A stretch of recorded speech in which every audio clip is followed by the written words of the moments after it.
से भी ज्यादा शब्द हैं। ऑप्शन जाएगा सी के साथ। निम्नलिखित में से किस देश का सबसे बड़ा लिखित संविधान है? Very very simple question, very very most important. यहां पर दोस्त जाएगा, क्या हो जाएगा? Answer will be option number D is right answer. यहां पर भारत हो जाएगा। भारत का सबसे बड़ा लिखित संविधान है। संविधान की लिखित संकल्पना का उद्भव सबसे पहले कहां हुआ? यार याद करो कि जब हम कहें कि सबसे बड़ा विश्व का संविधान लिखित कौन सा है, वो है भारत। लेकिन संविधान की लिखित संकल्पना का उद्भव सबसे पहले कहां हुआ? वो दोस्त संयुक्त राष्ट्र अमेरिका, यानी सी ऑप्शन हो जाएगा। अमेरिका में सबसे पहले इसका उल्लेख हुआ, लिखित संविधान की उत्पत्ति, नींव डाली गई। भारत का मूल संविधान कहां संरक्षित कहां पर है? यानी मूल संविधान जो पहले, सबसे पहले संविधान 2 वर्ष इतने इतने दिन लगे हैं, ठीक है ना। तो यार उस समय जो है संविधान जब लिखा गया था, 26 नवंबर 1949 में अंगीकृत किया गया, तो वो संविधान वो कहाँ है इस समय? वो है राष्ट्रपति भवन, प्रधानमंत्री निवास, संसद भवन या सर्वोच्च न्यायालय। तो दोस्त याद रखो, संसद भवन में उस संविधान को रखा गया है, यानी option number C is right answer. Question number 19, प्रारूप समिति ने भारतीय संविधान को किस भाषा में लिखा है? जरा जवाब दीजिएगा। तो दोस्त इस क्वेश्चन का जो राइट आंसर जाएगा वो किसके साथ चला जाएगा, बताइएगा, लॉक कीजिएगा। तो दोस्त यहाँ पर जो आंसर चला जाएगा वो चला जाएगा किसके साथ? केवल अंग्रेजी में लिखा गया है। प्रारूप समिति के अध्यक्ष कौन है? डॉक्टर भीमराव अंबेडकर। अगला क्वेश्चन 20 नंबर, भारत के राष्ट्रीय ध्वज में चक्र क्या निरूपित करता है? चक्र जो है वो क्या निरूपित करता है? तो दोस्त याद रखिएगा, राष्ट्रीय ध्वज में जो चक्र है ना, वो यहाँ पर बहुत डिफरेंट आंसर मिलेंगे आपको बुक्स में, लेकिन आंसर क्या जाएगा? आयोग के अनुसार बी ऑप्शन सत्य की बात करता है। और चक्र जो है परमानेंट चक्र जो है चलने की दिशा को निर्धारित करता है। 24 तीलियों की बात करता है, जो अग्रसित होने की बात करता है। 21, भारत संपूर्ण प्रभुत्व संपन्न लोकतंत्रात्मक जो गणराज्य है, क्योंकि हम जब कहते हैं ना, हम भारत के लोग, भारत को संपूर्ण प्रभुत्व संपन्न, है ना, इस तरीके से हम जब बोलते हैं प्रियम्बल में, तो ये बताओ कब बना था? तो 21 का जो आंसर है वो जरा आपको बताना है। 21 का जो आंसर है वो आपको बताना है, कमेंट करके बताना है। तो इस क्वेश्चन का जो राइट आंसर जाएगा वो जाएगा ऑप्शन नंबर डी के साथ, यानी 26 नवंबर 1949। भाई सिंपल सी बात है, वही आंसर होगा। केंद्रीय विधानमंडल का प्रथम अध्यक्ष कौन था?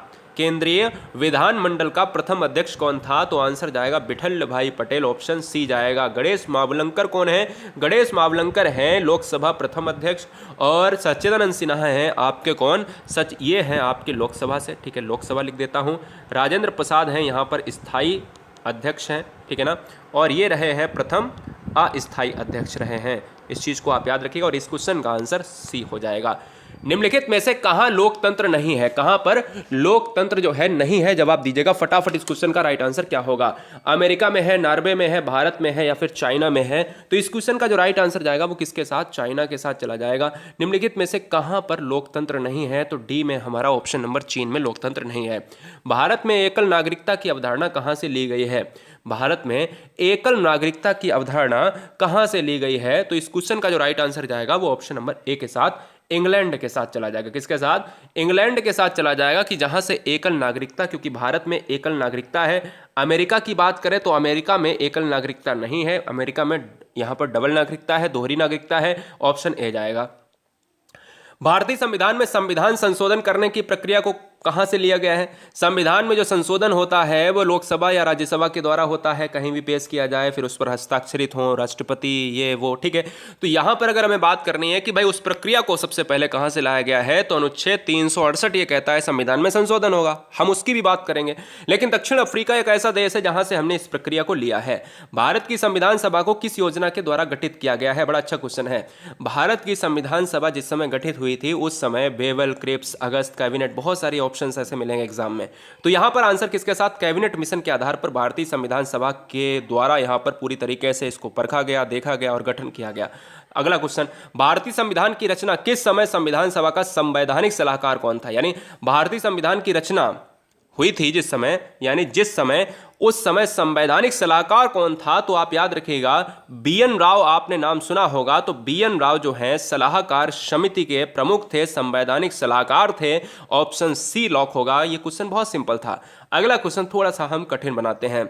संविधान सभा में राष्ट्रगान कब अपनाया गया? तो दोस्त यहां पर आंसर आपको देना है कि जब राष्ट्रगान को लिखने के लिए क्या हम टैगोर साहब की बात करते हैं, राष्ट्रगीत को लिखने के लिए क्या हम चटर्जी जी की बात करते हैं? आप कमेंट कीजिएगा, आप कंफर्म करिएगा। लेकिन हमारा काम यहां पर 28 नंबर में। हमें इस क्वेश्चन को कभी नहीं एग्जाम में छोड़ना है, इसीलिए मेरा काम इस क्वेश्चन को आपको याद करवाना। VIMP क्वेश्चन है क्योंकि पिछली बार एग्जाम में पूछा गया। देखिएगा राष्ट्रगान कब अपनाया गया, 28 नंबर का जो जाएगा यहां पर ऑप्शन 1950 में। एक तो ये क्लियर याद रखो कि 1950 में, ठीक है, और 26 जनवरी के 2 दिन पहले यानी 24 जनवरी 1950 को अपनाया गया। यानी यहां पर अपनाया की बात है। अब गाया की बात नहीं है। गाया जब भी क्वेश्चन में आएगा तो वो भी अभी हम आगे लेंगे क्वेश्चन। भारत की अंतरिम संसद में कितने सदस्य थे, ये क्वेश्चन बच्चों को बहुत ज्यादा कंफ्यूज करता है। जो बच्चे थोड़ा सा पढ़े होंगे वो क्वेश्चन आप यार इस क्वेश्चन को बहुत अच्छे से याद रखिएगा, और जो बिल्कुल नहीं पढ़े इस क्वेश्चन को पूरी तरीके से घोल के पी जाना है, लिख लेना स्टार बना के, क्योंकि बहुत इंपॉर्टेंट क्वेश्चन है।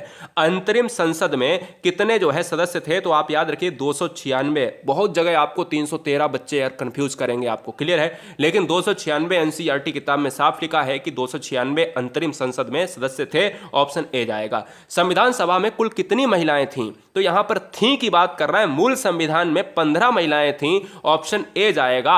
अगला क्वेश्चन, भारतीय संविधान को बनाने हेतु कुल कितने अधिवेशन हुए हैं। दोस्त गुरुजी वर्ड एग्जाम स्टडी आपको पूरी तरीके से मैराथन क्लास पर निर्भर करता है, यानी एक भी क्वेश्चन एग्जाम में छूटना नहीं चाहिए।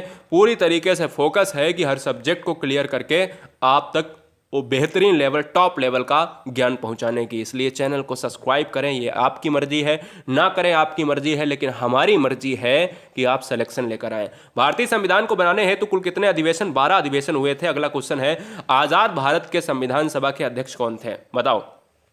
आजाद भारत के संविधान सभा के अध्यक्ष कौन थे, कमेंट कीजिएगा।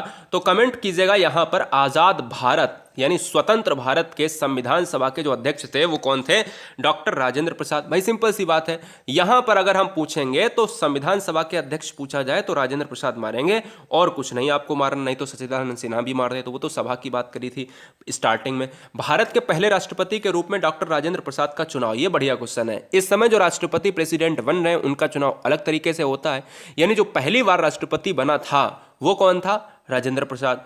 और अगर मैं आपसे बात करूं कि अगर पहली बार राजेंद्र प्रसाद बने थे तो यार ये बताओ कि कैसे बने थे। वहां तो भाई चुनाव की बात, नया नया सब संविधान था, तो वहां पर जो है भारतीय संविधान सभा के द्वारा हुआ था, क्योंकि चुनाव पद्धति थी नहीं।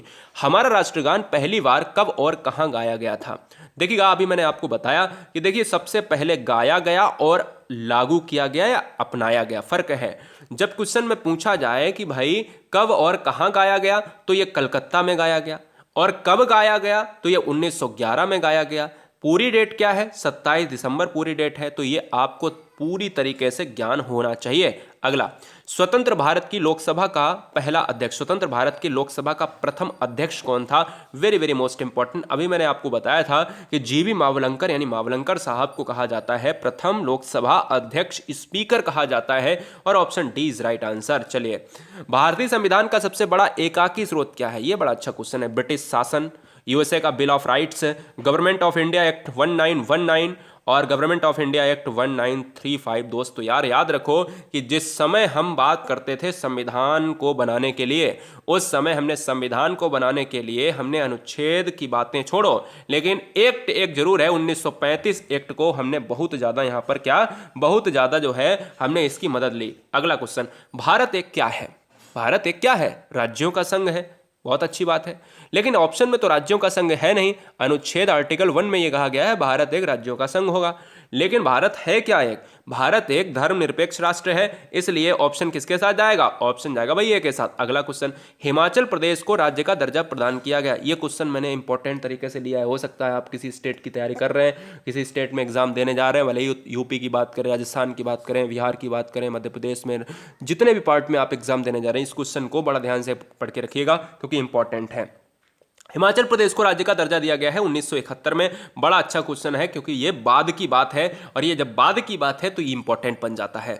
राज्यसभा की बैठकों का सभापति, अब देखिएगा यहां पर 39 और 40 नंबर में थोड़ा सा फर्क समझिएगा। राज्यसभा की बैठकों का जो है सभापतित्व तो कौन करता है, यानी अगर हम बात करें भाई स्टार्ट, खत्म, एंडिंग, जो भी होता है, तो राज्यसभा में जो इंपॉर्टेंट है वो उपराष्ट्रपति है। उपराष्ट्रपति क्यों इंपॉर्टेंट है ये भी मैं जान लेता हूं। 40 नंबर में, भारत का उपराष्ट्रपति किसका पदेन सभापति होता है? राज्यसभा, लोकसभा, विधानसभा या फिर ननाब्दीज? तो याद रखिएगा, राज्यसभा इसीलिए उपराष्ट्रपति को तरजीह देती है क्योंकि उपराष्ट्रपति उसका पदेन सभापति होता है, ये वाइस प्रेसिडेंट होता है। अच्छा, उपराष्ट्रपति अपना अगर इस्तीफा देना चाहता है तो वो किसे देगा?